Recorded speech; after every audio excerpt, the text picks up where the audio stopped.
Benvinguts a Conexión CTM.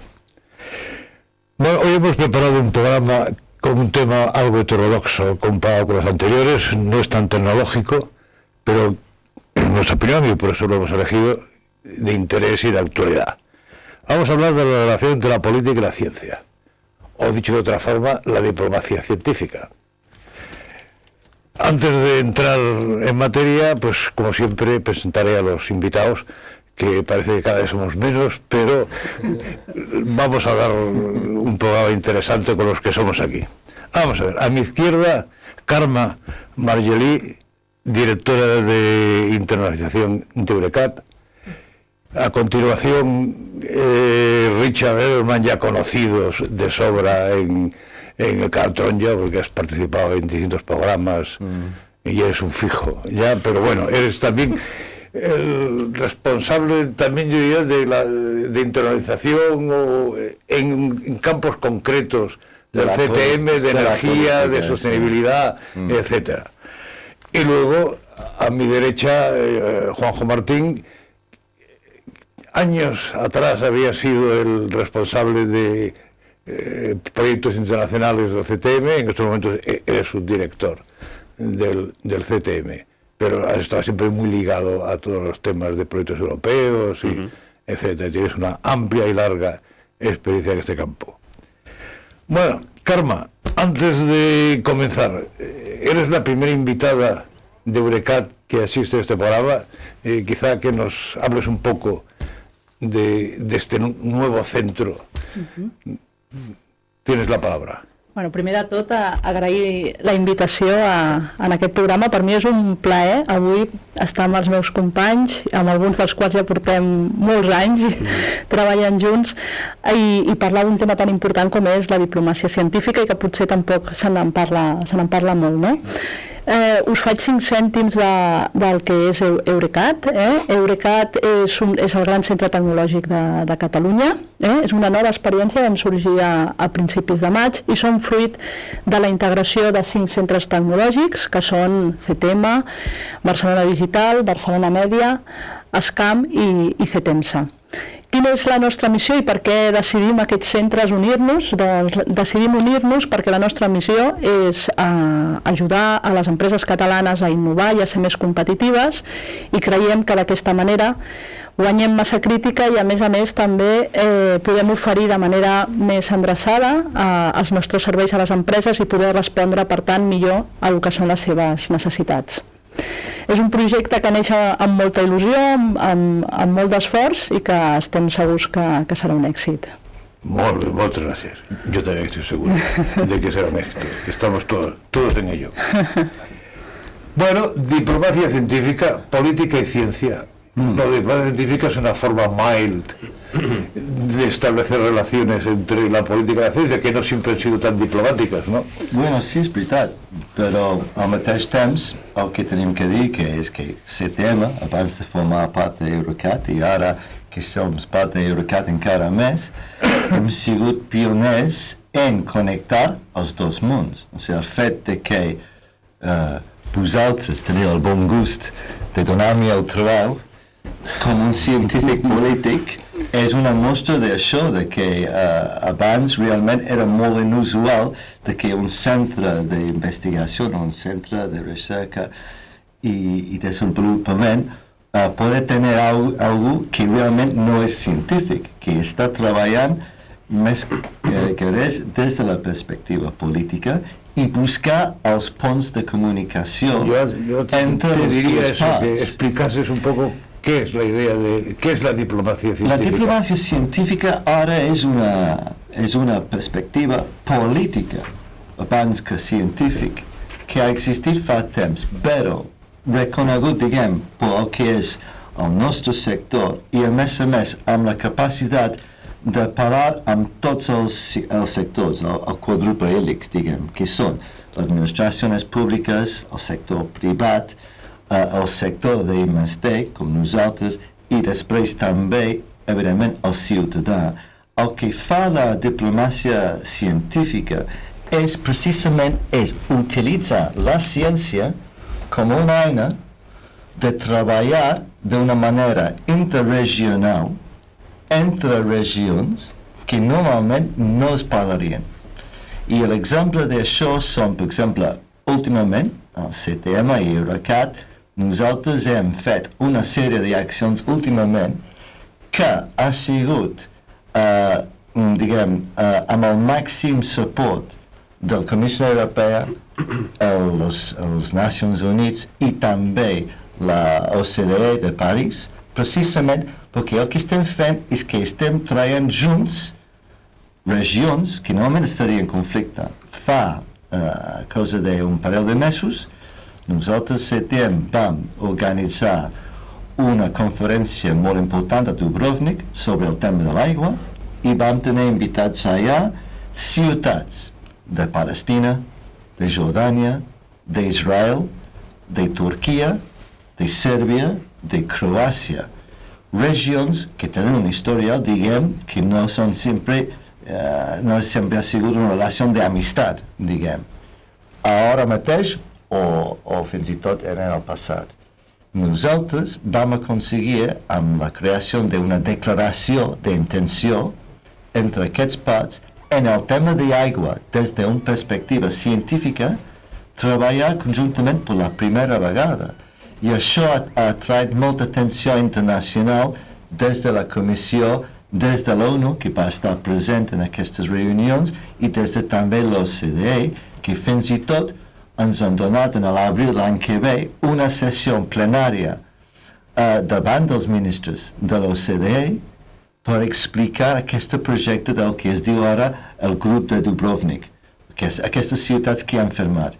I això és una acció totalment política, realment, però que ha sigut creat per un centre d'investigació, que som nosaltres, i a més amb un propòsit científic.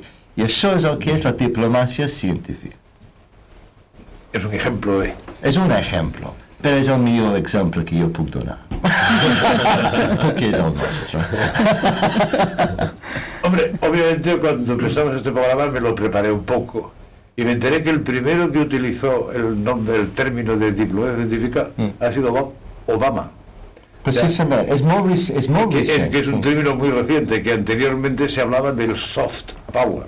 Sí, fins i tot la terminologia de diplomàcia científica és un invent, de fet, d'un doctor de ciències polítiques que, diguem, és el meu homòleg, però per la Universitat de Califòrnia, Irving, un doctor David Feldman, que exactament té la meva feina, exactament, és un científic polític que treballa, diguem, per el sector de I+D, en el seu cas a la Universitat de Califòrnia, en el meu cas Eurocat i CTM, i ell va ser abans l'assessor de Clinton. I va ser ell qui va inventar aquest concepte. Inventar la paraula, mira, diplomàcia científica. I de fet va estar allà a Dubrovnik amb nosaltres, perquè també és una persona que està col·laborant molt amb nosaltres en altres temes com, per exemple, el Network per Aigua Europea. Però va ser ell precisament qui va inventar aquesta terminologia. Pero el término soft power encuentro muy interesante también y muy significativo, porque si hay un soft power es que hay un hard power. Entonces, el hard power obviamente es el ejército. Son las armas. Son las armas, ¿no? Y se contrapone la ciencia a las armas. También hay una diferencia muy importante de definición, que es muy importante. O sea, lo que tú probablement has acabat d'inventar un nou terme que es diu hard power, que de fet no crec que existeix, però està molt bé la definició. Hard o hash. Hash power. Però això és, també per definició, és un factor de cohesió. No és persuasió, és cohesió total i a més demostra que un poder, o sigui, el poder que té més armes, diguem, pot dominar el que té menys. En canvi, en el que estem fent nosaltres, no és que n'hi ha un guanyador o un perdedor, no és que n'hi ha un costat que pot ser més influït per l'altre, no. Una de les essències de la diplomàcia científica és que tots els regions o les ciutats, perquè moltes vegades és molt més efectiu a través de ciutats que representen regions distintes, treballant en un sistema on tots guanyen igualment. O sigui que és d'un benefici mutu. Això és molt diferent. O sigui que el que tu has demanat, que m'agrada molt la terminologia, hard power, això no seria. Seria un guanyant i l'altre perdent. En canvi, la diplomàcia científica, tothom guanyant, perquè n'hi ha un intercanvi d'experiències, n'hi ha la creació d'una unitat on pot l'experiència, els coneixements de tothom es posen conjuntament pel benefici de tots. És molt més simpàtic. Però sí, Obama tens raó que sí, es va definir el de soft power. Sí. Bueno, pues, si miramos en la historia, ciencia y política, ciencia y poder, normalmente han estado más ligados al hard power. O sea, totalmente. El soft power es muy reciente, ¿no? O sea, ya los hititas fueron un imperio, y era un pueblo pequeñito, fueron un imperio porque controlaban el hierro y tenían armas de hierro, mientras los demás estaban como el cobre todavía. Correctamente. Y hace 2 días los americanos tenían la bomba atómica. Oppenheimer, la ciencia totalmente al Siempre servicio. hay espías que dicen que, o gente que en el fondo es gente inteligente que dice que no solo estos tengan el poder. Y hubo espías en los Álamos que les pasaron a los rusos la información para equilibrar el tema, porque si no el poder era absoluto. És una perspectiva molt interessant el que tu has obert ara, perquè això és veritat.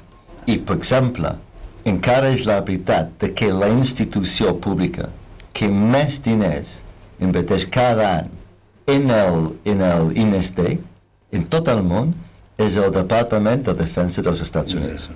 I això és una veritat.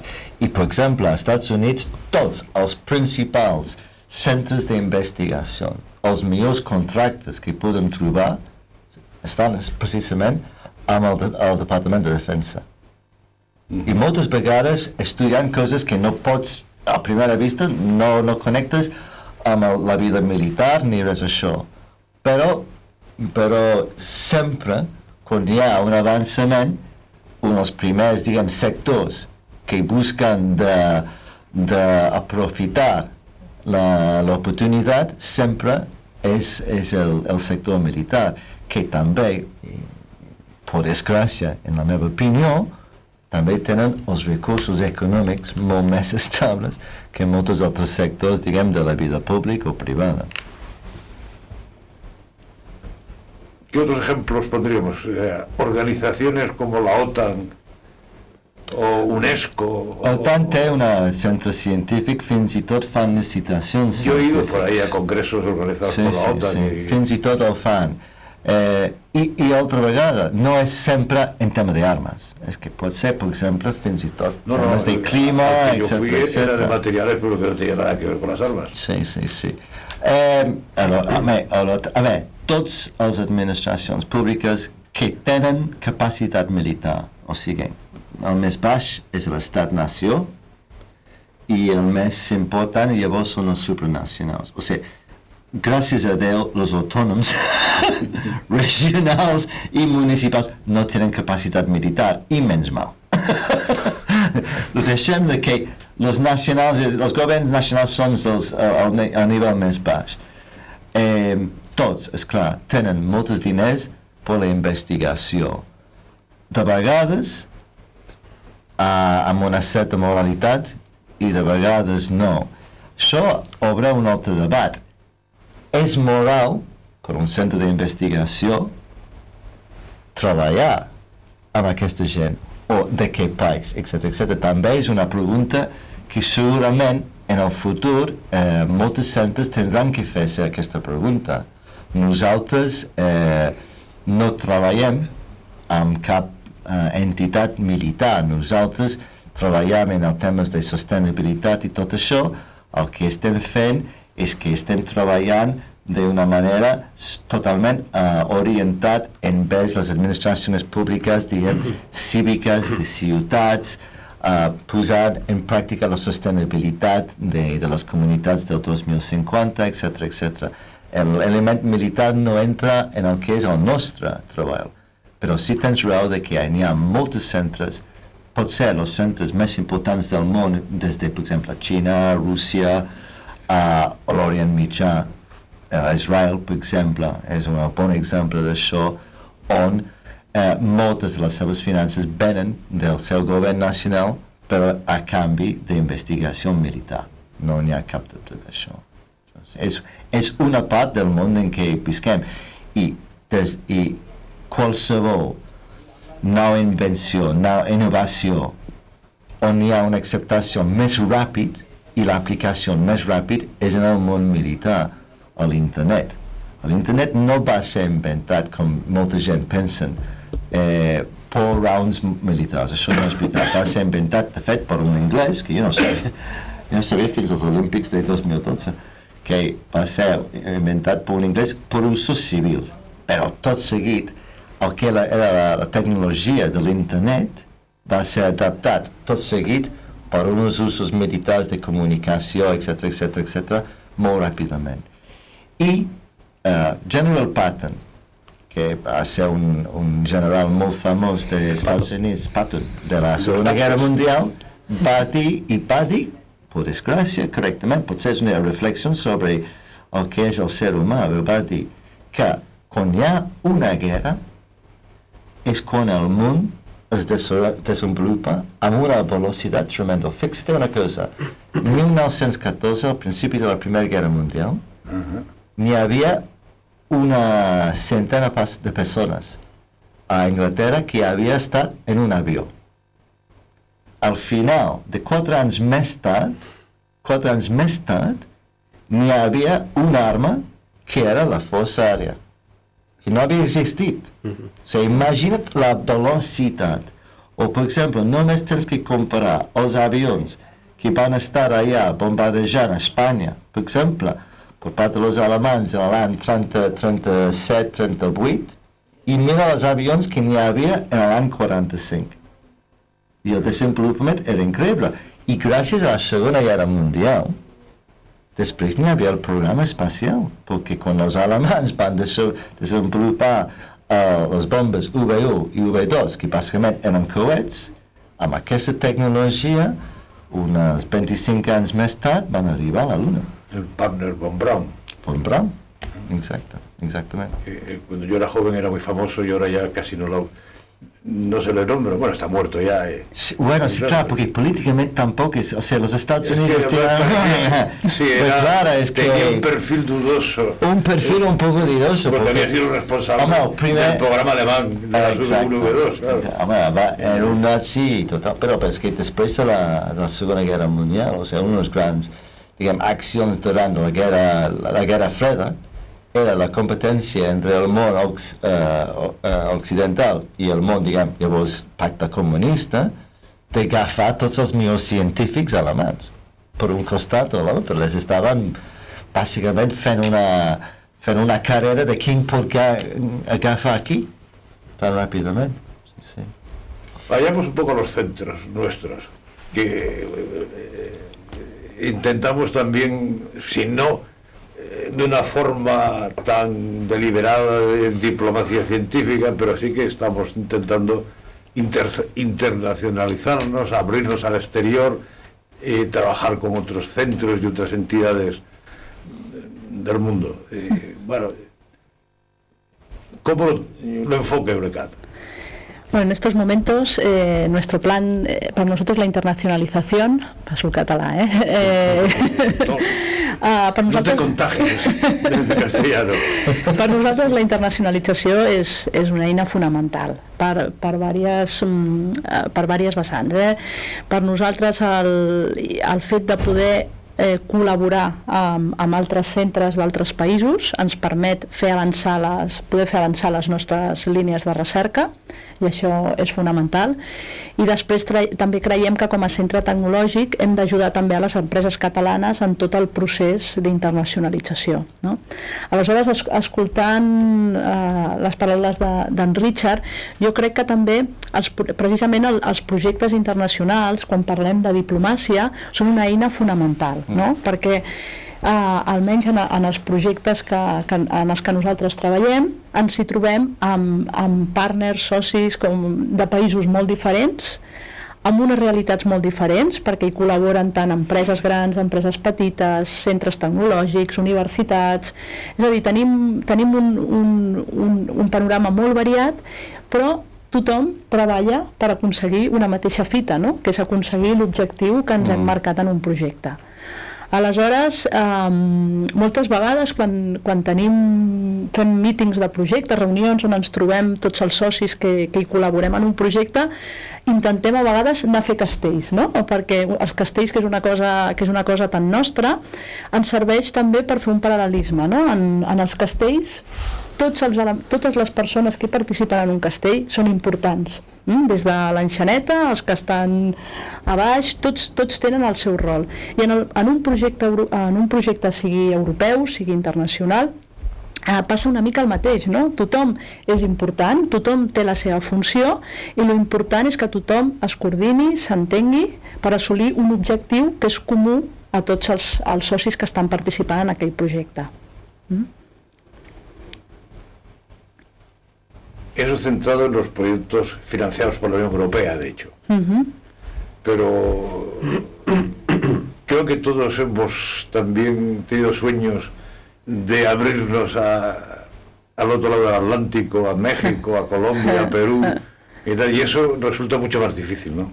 Sí, com a Eurecat estem en aquest procés, no? Estem en el procés perquè considerem que són mercats que ens ofereixen moltes oportunitats, no? Els mercats que comentaves, no? Tota la zona de Sud-amèrica, tota la zona també d'Estats Units, amb objectius diferents, però sí que és veritat que són països on, com a Eurecat, i pel tamany que ara i per tot el que representem com a Eurecat, creiem que ara podem abordar, i no només perquè ens interessi a nosaltres com a centre, sinó perquè creiem que també interessa a les empreses catalanes el fet de poder accedir i de poder... Hi ha una gran preocupació a la Unió Europea, no? Perquè això, supongo, Richard, que a la Unió Europea se n'adona que la major part del teixit industrial europeu són petites i mitjanes empreses. Aquestes petites i mitjanes empreses, la internacionalització continua sent una assignatura pendent. Aleshores, creiem que com a centre, a l'acompanyar les empreses en aquest procés també d'internacionalització i ajudar-les també forma part de les nostres funcions. I a part són mercats on estem veient que tota la cartera de serveis que oferim com a Eurecat també tenen molta demanda, sobretot en aquells països on trobem sectors productius on nosaltres podem cobrir amb la nostra oferta. Per tant, sí que el tema d'internacionalització és un tema important que estem abordant, i de fet estem definint un pla d'internacionalització on tenim en compte el que us comentava abans, tota la part tant de poder adquirir coneixement com també de poder transferir i ajudar les empreses catalanes a instal·lar-se en altres països.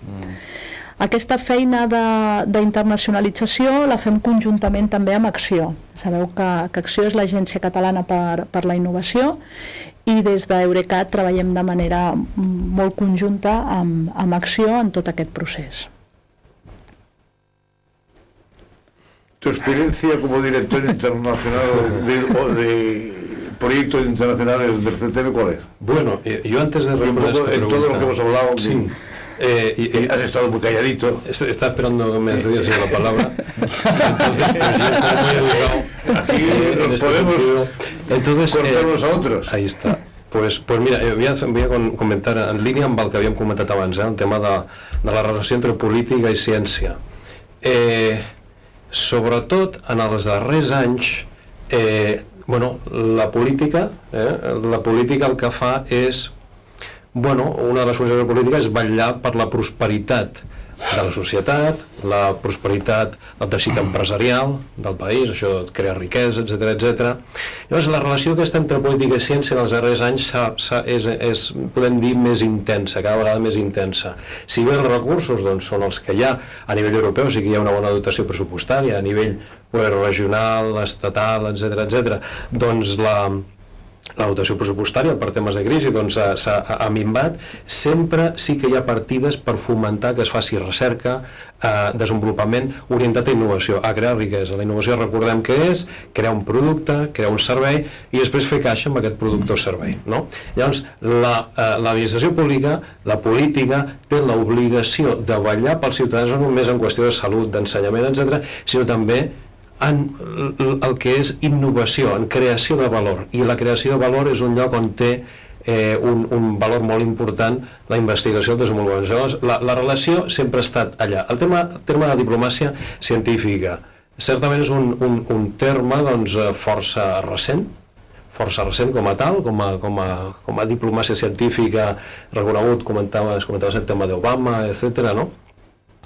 Però és un tema que es porta fent des de fa anys. A nivell europeu, per exemple, i això ja ho vinculo amb la nostra relació CTM, en temes internacionals i el que podria ser diplomàcia científica de fa uns anys, doncs hem portat a terme projectes on ens hem vinculat, hem fet recerca coordinada amb d'altres regions del planeta, per dir-ho així. Aquí tenim projectes, doncs, per exemple, doncs, que hem fet amb Israel, amb Palestina, amb Líbia, projectes que hem fet amb Tunísia també, on nosaltres ens hem vinculat amb aquelles regions per fer uns projectes per millorar la relació. Aquí hi ha dos temes, per mi, essencials a la diplomàcia científica. D'una banda és la component societat, una component que des del 2013 a nivell europeu està agafant molta més importància. Tot el que és la incentivació, els ajuts, per dir-ho així, els programes d'ajut a la R+D tenen una component social important. És a dir, tot el que es fa no només ha de revertir en la competitivitat de la societat, sinó també les empreses. Les dues coses. Llavors, la societat està en el punt de mira. Per què? Perquè les polítiques, una de les visions dels polítics és fer que la societat millori en qualitat de vida, en riquesa, etc. Llavors, un tema societat molt important. L'altra part, el que és diplomàcia científica, l'altre component també molt important, és la vinculació, l'enfortiment de relacions entre territoris. La Unió Europea, igual qualsevol dels estats membres, doncs tenen una política de vinculació amb els països veïns i no tan veïns per enfortir, per exemple, en el cas espanyol, Llatinoamèrica, o en Marroc, per exemple, també. Llavors, polítiques d'aquest tipus sempre hi ha hagut. El tema científic, i clar, aquest és el punt curiós, un centre tecnològic d'aquí de Manresa fent diplomàcia científica. Ostres, codeándonos con Obama, no? Bueno, per què ho fem, això? Però per què? Pot sonar allà de dir, ostres, vols dir que no és una mica massa? No, nosaltres tenim la nostra importància i la nostra funció allà. Utilitzem aquesta part geopolítica, aquesta part de vinculació amb d'altres territoris, que són objectius polítics a alt nivell. Nosaltres hi contribuïm fent recerca. Amb aquests projectes que comentava, per exemple, amb Líbia, amb Palestina, amb Tunísia, què hem fet? Doncs simplement seguir unes directrius de la Unió Europea que deien, amb aquests països, que són països veïns, política de veïnatge, fem recerca plegats i en aquest cas concret era capacitem-nos en temes de tecnologia de l'aigua. Ells no saben gestionar l'aigua o no tenen tants avenços tecnològics, agafem i unim un centre d'aquí, uns agents europeus, amb uns agents allà i fem que treballin plegats i que formin part del mateix espai de recerca europeu. Això és diplomàcia científica. Apropem els territoris, les cultures, els països, salvem les diferències. Per exemple, aquí tenim, tu has sigut capaç, Richard, de seure a la mateixa taula palestins i israelians per parlar de temes tècnics. Per què? Doncs perquè tenen problemes comuns. I aquesta vinculació no només és territorial, sinó que comentava, no? El tema de reptes comuns. Palestina i Israel tenen problemes d'escassedat d'aigua. S'uneixen per resoldre aquests reptes. Aquesta és la part bona. Col·laborem, busquem un apropament per la part bona, pel benefici, per la societat, pel benefici de la societat, pel benefici de les empreses, per la innovació, per la prosperitat. I aquest és el punt, doncs, jo crec que clau, no? És aquesta part de soft, més soft, que no és tan competitiu, sinó ens ajuntem i ens unim. Ja ens ha fet una experiència que tenim... Com estás haciendo? Ahora, si vais los dos por el mundo ya nos comemos. Vamos, que se ríe. Es que modestia apart, pero es que, y no estoy hablando. No, pero una vegada... tenido muy metida en el centro. Sí, pero ahora tiene un apellido, diplomacia científica. Però és que, modestia apart, però nosaltres com a centre, i no és per mi, és per el treball dels nostres científics i per el fet que tenim un molt bon nom, I això ara està encara molt més reforçat amb el fet que ara estem amb Eurecat.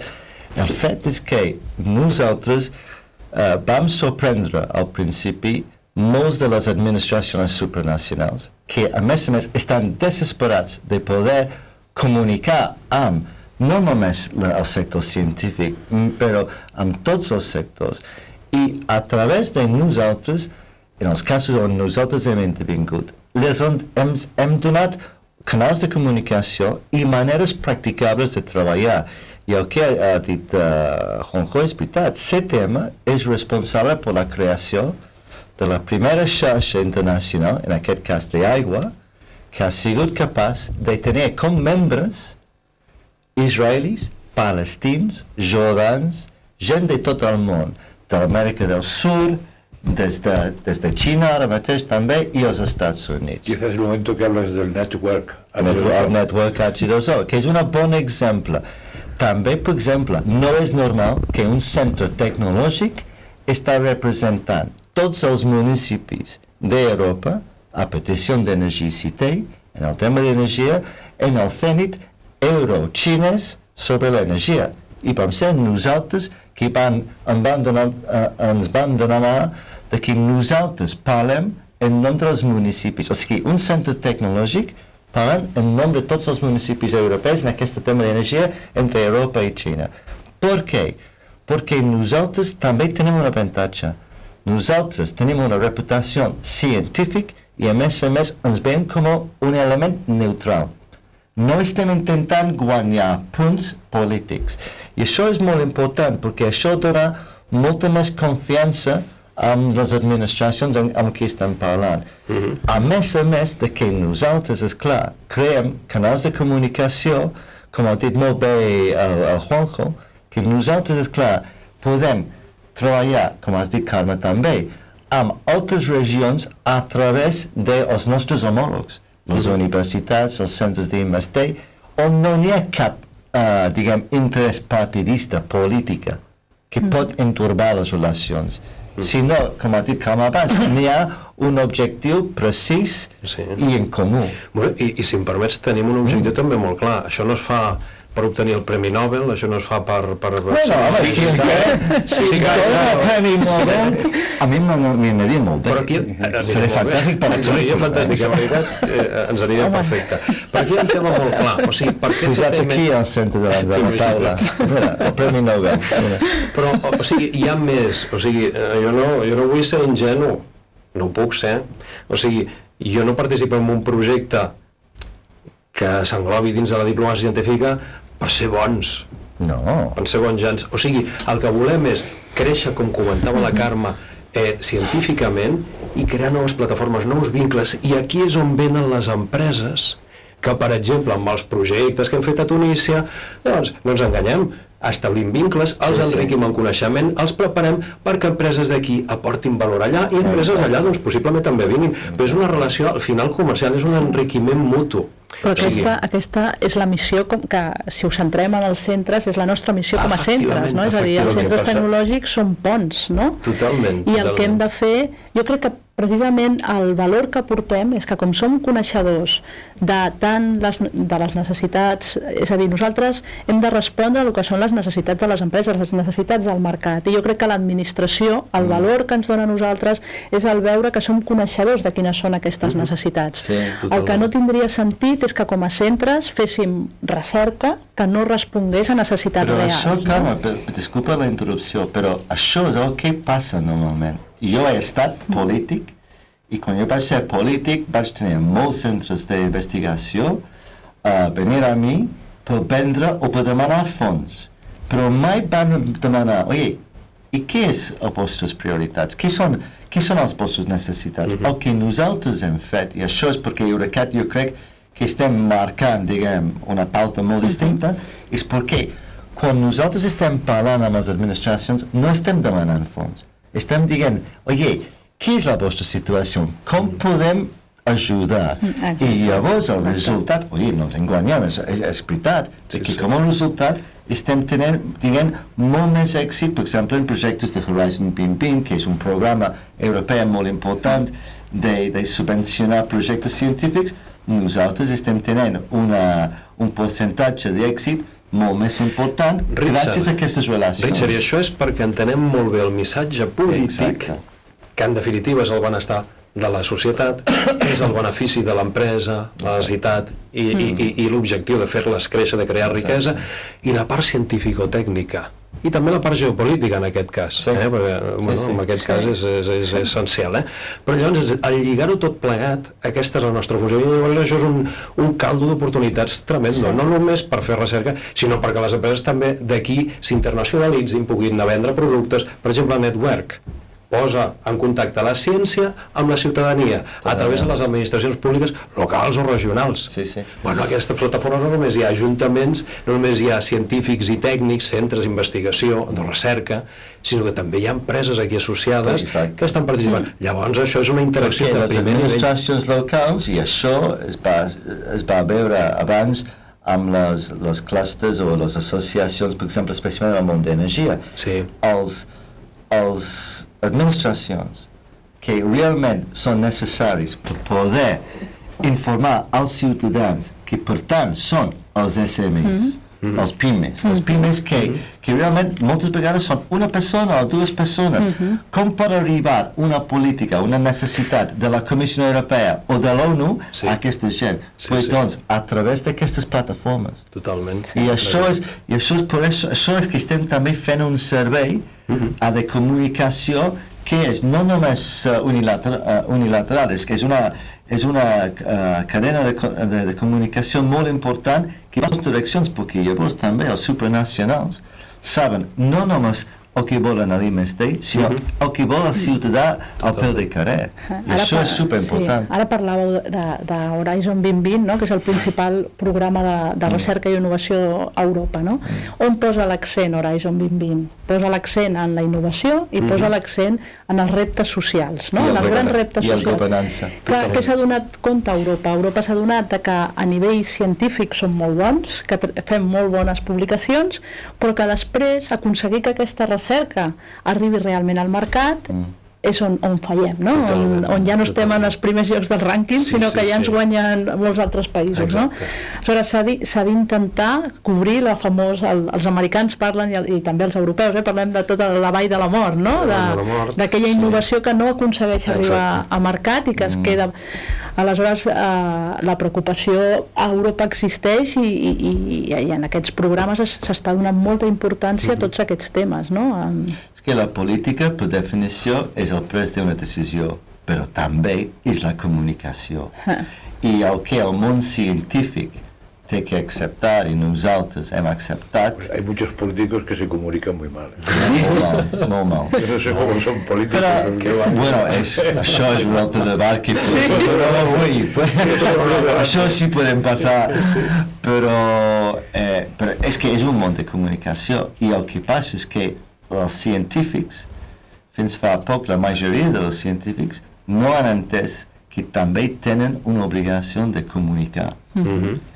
Ara sí, ara la comunicació és molt, molt important pels centres científics. Si em permets, la comunicació, científico con experiencia y galones, vamos, y solvencia más que demostrada, José Manuel, tú puedes decir que los científicos sí que publican, los científicos sí que divulgan, porque eso es parte de la riqueza del científico, enriquecerse con la experiencia de los demás para hacer o propiciar la I+D incremental, pero sí que se falla en esta difusión y traducirla a l'aplicació que podríem dir més social, més empresarial. És que anava a dir, en aquesta canxa, publicar està molt bé, sí, però molts científics, i no és el cas de José Manuel, però n'hi ha molts científics que viuen només per publicar en revistes que ni tu ni jo llegirem en 1 milió d'anys. Totalment d'acord. I el problema és que visquen en un món molt, molt tancat. I una de les coses que a mi m'agrada treballar per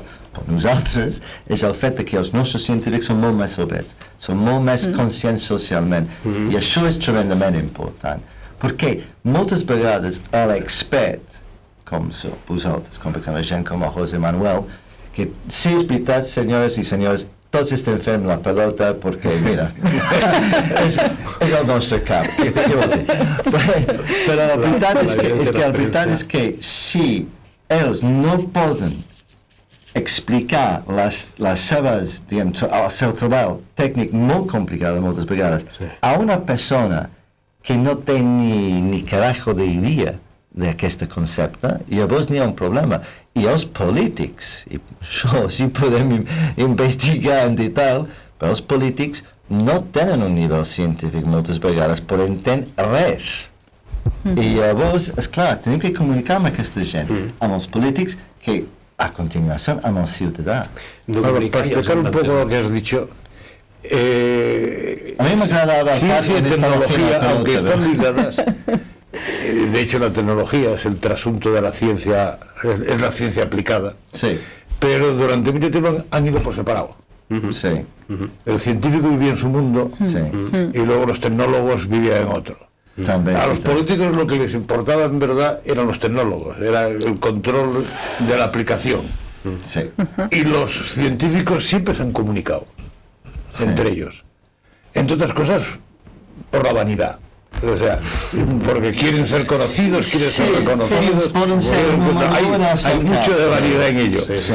Pero bueno, ya en la Edad Media, o bueno, media, ya entrando en la moderna, gente como Galileo, Copérnico, Kepler, todos publicaban en latín para que les pudieran entender todos los demás, y se leían entre ellos.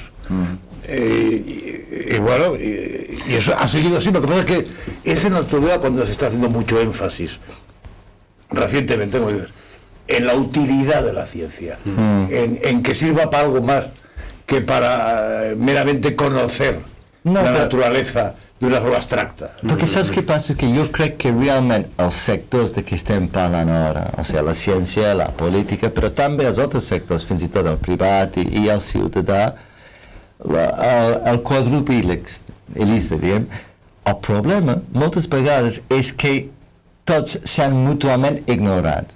Separen en moments específics d'un procés, però no s'han estat ahí en un diàleg continu.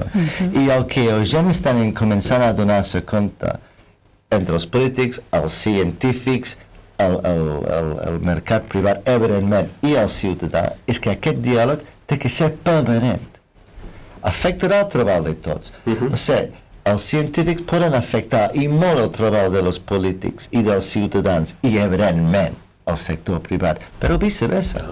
Bueno, Carme, tu ho saps, o sigui, el tema europeu, no? El típic triangle d'administració, tot el que són després o sigui, el que és Consell Europeu, el que és Comissió Europea, clar, on comença tot? Comença la política. Comença la política, però la política ha d'escoltar què necessita el poble. Sense això no es poden definir polítiques i sense això no es poden definir instruments per implementar, per aconseguir els objectius polítics, que són instruments de finançament de la R+D o del que sigui, de política agrària, del que sigui. Per això el contacte és molt, molt important. Aquelles economies, aquells països que ho saben fer bé, que ho saben fer de forma més, millor, són els que estan al capdavant. Estats Units està claríssim. I els països que sortim del crisi millor i més ràpid sempre són els països que inverteixen en l'IMST. Totalment. Totalmente. Entonces está el tema de creer o no creer en el conocimiento, en la I+D y en la traducción de esto en tecnología, que aquí està el tema polític i també la part política s'ha d'entendre. Això té un potencial enorme. És una font no només de coneixement, però sinó també de generació de riquesa. Això també s'ha d'entendre.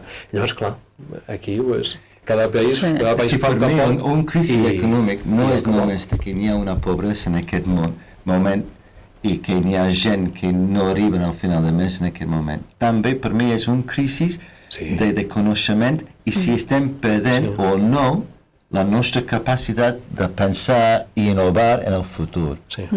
I me refereixo, per exemple, als científics, que si un país està sent abandonat pels seus científics o no, fins a què punt això està passant. Vaig estar a Portugal la setmana passada i vaig estar parlant amb col·legues portuguesos precisament d'això, de que a Portugal han sofert un èxode els seus científics Sí. cap als Estats Units, cap a Alemanya, etc. Portugal, Grècia...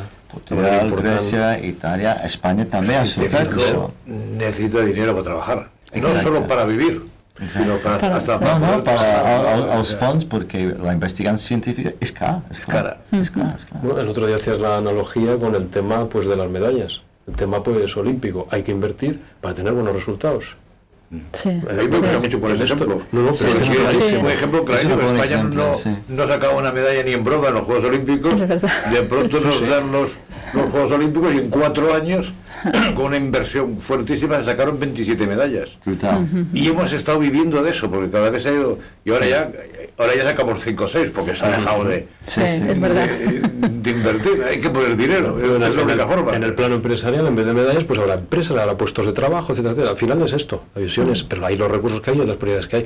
Ahí después está la ingeniería política que hace cada uno al nivel de distribuir los recursos de forma lo más eficiente posible. Está la sanidad, la educación, que también es algo básico para un país, básico, esencial, sanidad y salud, sanidad y educación. Sense sanitat i educació. sanitat i educació no tenim els científics. Efectivament. No tenim Volem els població científics sense sanitat. O sigui que... Bueno, ahora la sociedad y el mundo en general se está enfrentando a una serie de problemas, como el cambio climático, lo que tú decías del agua, todos esos retos que son globales. Bueno, pues SOT, entre Necesitan cometes, de està enfrentarse sent reconegut. globalmente a ellos, ¿no? No, políticament, i això es nota, o sigui, en els 4 anys i pico que ara porto representant a CTM i ara CTM Eurecat, el que sí s'ha donat, el canvi que s'ha notat més en aquests últims 4 o 5 anys és la conscienciació per part dels organismes supranacionals. Començant amb les Nacions Units, però també a continuació l'OCDE, el World Bank i la Comissió Europea, és reconèixer que realment els grans temes globals que nosaltres confrontem en el segle XXI, de fet, són de sostenibilitat. Energia, ara ja no tant, però a l'aigua, com tu has dit ara mateix, està considerat el principal problema que tenim com a espècie, com a sers humans del segle XXI, fins al punt que n'hi ha un informe que ha sortit avui mateix que ens dona 20 anys abans de que és massa tard, de que no tindrem l'aigua disponible per la població que tenim en el planeta. És així de cru. Llavors, esclar, quan els grans reptes del món... Sobre todo porque la población está mal distribuïda. No, també és gràcies... Sí, però també és per part, però també per el tema del canvi climàtic i per els problemes. L'aigua és un recurs que l'única manera efectiva de crear, diguem, aigua és el procés d'agafar l'aigua del mar i el no sé com ho diu en català, desalinització, que no sé com es diu en català. Sí, això, però el que passa és que és tremendament car, però també energèticament és molt car, o sigui que no és molt sostenible. Llavors, és un gran crisi que nosaltres estem confrontant. Ara, aigua, però molts altres temes també, quines respostes són científics realment, han fet que el món científic ha agafat una importància que abans potser no tenia. Des que ha sortit, per exemple, el famós tema, per exemple, del CO2, la capa d'ozona, etc., científics són molt més mediàtics que abans. Has dicho la capa de ozono. El agujero de ozono hace unos años se hablaba mucho de él. Y últimamente ha desaparecido de la prensa. Bueno, ya no se habla, pasa? no sé si es que ya se hace. No, ara sortirà les notícies i molt amb el COP21, o sigui, a París n'hi ha el COP21 i durant 2 setmanes tothom parlaran d'això, però la veritat és sempre el mateix. Si els xinesos, els russos i els americans no firmen els acords internacionals que tots volen firmar, molt poca cosa es pot canviar en el món. O sigui que realment estem en les mans dels 3 grans superpoders, que són els xinesos, els russos i els Estats Units, perquè són només la solució, sinó primer són la causa del problema. Un altre tema, Richard, suposo que tot el tema de seguretat, suposo que també a nivell polític deu ser també un dels temes... Home, és que amb l'ambient que hi ha ara mateix, per exemple, gràcies al tema, per exemple, ISIS, un dels grans temes en aigua i també en energia és la ciberseguretat dels sistemes d'aigua. Perquè, i no vull donar cap terrorista una idea ara, però està ben conegut que una persona que agafa una química bastant comú, ho poses en el sistema del seu lavabo de la seva casa i pot crear un problema en tota una ciutat, però molt efectivament i molt ràpidament. Si no hi ha sistemes de detecció molt efectius, això, llavors, és una nova manera de terrorisme que ara mateix està donant molta por a totes les administracions i molts estaments científics estan treballant precisament en aquest tema. Sí. No lo había pensado, pero sí, claro. És que és molt fàcil. Com pots detectar això? Pues llavors, ara que sí, per exemple, els israelis, no és de sorprendre realment, els israelis són els líders mundials en això i precisament nosaltres, CTM Eurecat, estem treballant ara mateix amb gent que són experts en aquest tema, perquè quan mires a la creació d'un sistema sostenible d'aigua, ara és una condició imprescindible, també és la seguretat d'aquest sistema. Sí, sí. ¿Qué tal si para acabar explicamos unos cuantos proyectos de los que estamos metidos, como el Blue Cities o... No, Blue Cities. Richard. Nosaltres ara mateix estem en la meitat d'un projecte del Blue Cities que estem creant dues coses. Estem primer donant una metodologia perquè aigua i residus està considerat com un part fonamental de Smart Cities. O sigui, el concepte de Smart Cities sempre ha sigut d'energia, de transport i ICT. Nosaltres estem liderant i coordinant un projecte on aquest concepte ara té que incloure aigua i residus. Després, un altre projecte que nosaltres bàsicament vam crear és el PAO, on hi ha una aplicació de Smart Cities en el que és el control de l'ús de l'aigua, però des de la casa, perquè els ciutadans s'involucren en el procés. Bueno, quizá que digamos para nuestros oyentes que Smart Cities es ciudades inteligentes, que es la idea de és la utilització de tecnologia per poder analitzar millor i implementar millor polítiques de sostenibilitat. El Smart City no existeix com, mira, una ciutat intel·ligent, no. El que passa és que una ciutat està considerada smart si les seves administracions i la gent que treballa en el subministrament d'aigua o energia o transport utilitzen les tecnologies per poder analitzar i controlar i millor implementar les seves polítiques. És un bon exemple el tema de les ciutats intel·ligents que està tan de moda, de com la ciència, perquè aquí el que estem fent servir és ciència, tecnologia, però aplicada a unes necessitats que són les necessitats que van generant les ciutats. No? És l'exemple perfecte. És un bon exemple de veure aquest apropament que abans mencionàvem, no?